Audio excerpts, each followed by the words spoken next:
Owen Roddy, it's Las Vegas, and I think there's a Conor McGregor fight coming up. How does it feel to be back? Yeah, most definitely there is. Yeah, it's great to be back over here, getting ready for Conor's big return, man. It's been a very exciting camp, and yeah, I've really enjoyed it.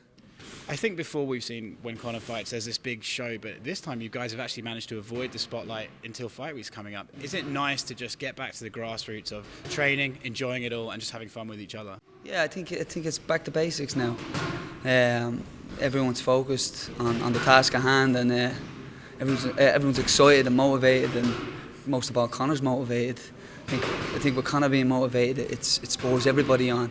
I mean, that, you know, in the climb back in the day, when SBG was climbing and Conor was at the forefront, it was his motivation that spurred everybody else on. Do you know what I mean? And now he can see it in him. Like, I mean, everybody's saying it, you can see it in him, and yeah, everybody's ready to go. It must be, compared to the last fight, where obviously there was a huge grudge, there was a lot on the line there. To fight a guy like Donald Cerrone, who they've had a bit of back and forth in the past, but there's no real huge animosity there. Is it a breath of fresh air to be like, we don't need to worry about that stuff? It's just like, hey, let's train and get in there. Yeah, it's exactly. It's a fight for the fans. There's not gonna be that animosity between camps and stuff like that. That's been the case for the last couple of years. You know what I mean? You just can't get on with anyone, can you, Roddy? Yeah, I don't know what it is. Yeah, but I have one of those faces. But yeah, no, it's great. You know. Let Conor go in and do the job. That's it. We don't need to worry about anything else. There's no animosity between camps or anything. To be honest, I don't even think there's animosity between Cerrone and Conor. I think there's mutual respect there. Two phenomenal fighters going to go in and put on the show, and yeah, it's going to be exciting. What do you make of Donald Cerrone? First as a fighter, just as an observer, and then as an opponent for Conor. Yeah, he's tricky, crafty, and well versed everywhere. You know. He poses problems in every range, but like I always say, everyone has holes in their games, and it's about finding those holes, which we have, and then capitalising on them. But yeah, Cerrone's phenomenal. He's a fan favourite. You know what I mean? So he's a fan favourite for a reason, because he brings it every time, and he's going to bring it on fight night. But I just don't think he has what it takes to beat Conor. A lot of people always criticise Cerrone, saying, oh, he sort of crumbles under the spotlight. But do you think because this is probably the biggest fight of his career, that's actually going to be the opposite? Or do you think that maybe Conor's pressure early on could make him sort of crumble and fall apart in there?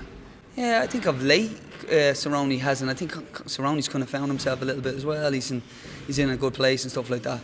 But everyone crumbles under the pressure that Conor poses on them. It's very hard to deal with, and you can't imitate that.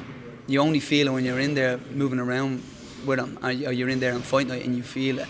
It's just something different, you know. So no matter what, even if Cerrone, you know, which I do believe he's in a better place, and he looks like he's fighting for the love of it, like, you know, more so. He doesn't seem to be getting as near as what he said he used to.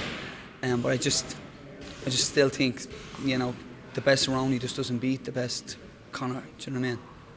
McGregor's been saying he wants to have an impressive win next Saturday. Do you think that is the case? Do you think he's going to go out there and just sort of remind everyone? You know, people have forgotten. Remind people how good he was. Yeah. How good rather, he is, excuse me. And how much better he's getting continuously. Like, the one thing that I always say about Conor is, like, and I was only talking earlier on, like, you know, if you learn something new, it probably takes you a couple of weeks to implement it into your game. He improves. He improves per session. Like, you can see notable improvement in Conor every session, especially the way the campus went this time around, and because he's in a good place, and I think he's got everything else, all his other businesses and everything all in check, and everything else outside training is in check. Now he can focus and enjoy his training, and you just see, you know, every training session it's an improved Conor, and the next training session he's improved again, and he's a better version of himself. And yeah, it's great to watch, you know. It must be exciting for you as a coach, right? Just have a student who's just like leaps and bounds every time. Yeah, no, it's unbelievable. Like, when you see what he can do in there, and what he can pick up on, and you know, the camp hasn't really changed in regards to how it's ran. Like, we put options to him, and he puts options to us, and we try them out, and if they work, they stay. If they don't, we get rid of them. But you know, anything new that he implements, he's like a computer, man. It's just he downloads and it works. You know what I mean? Where it's very few people in the world that have that ability. You know. Well, the last one for me, and it's always the one posed to you. Prediction for the fight. How do you see it going? Yeah, I the same as every other fight. When Conor lands on people, it's just a matter of time, and it's just a matter of how long they can weather the storm, and it's never that long. So I see Conor landing clean, and once he lands clean, it's lights out. You know. All right, Roddy. Thank you very much. Appreciate it. Thank you.